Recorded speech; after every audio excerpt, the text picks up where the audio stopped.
السلام علیکم ورحمۃ اللہ وبرکاتہ۔ اج دا ساڈا موضوع عشرہ ذی الحجہ دی فضیلت دے بارے چ اور اس دے بارے جڑی روایت آئیاں وہ ذکر کرساں تھوڑے سامنے۔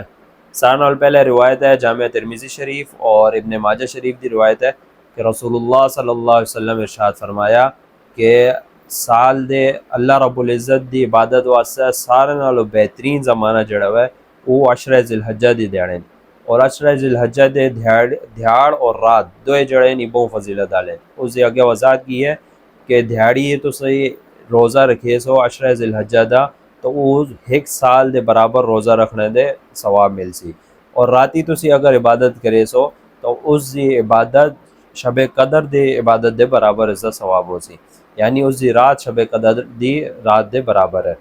دوئی اس دا عشرہ ذی الحجہ دا تسی اندازہ ہی لا سکتے ہو، فضیلت دا اندازہ ہی ہے کہ جمہور دا قول ہے کہ سورۃ الفجر جڑی اللہ رب العزت 10 راتاں دی قسمہ کھائیاں، اس 10 راتاں تو مراد یا عشرہ ذی الحجہ دی دا راتاں، خاص طور پہ 9ویں ذی الحجہ دا روزہ رکھنا، اس دا ثواب گزشتہ سال اور جڑا آئندہ ہونا والا سال ہے اس دے گناہ دا کفارہ بن ویندا۔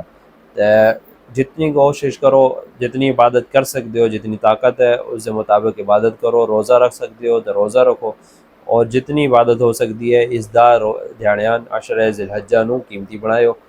امید کرنے ہیں سانو جڑا اج دا موضوع سمجھ آیا ہو سی۔ دعاواں ہمیشہ سانو یاد رکھو، ملنے ہیں کسی دوسرے موضوع وچ۔ فی امان اللہ۔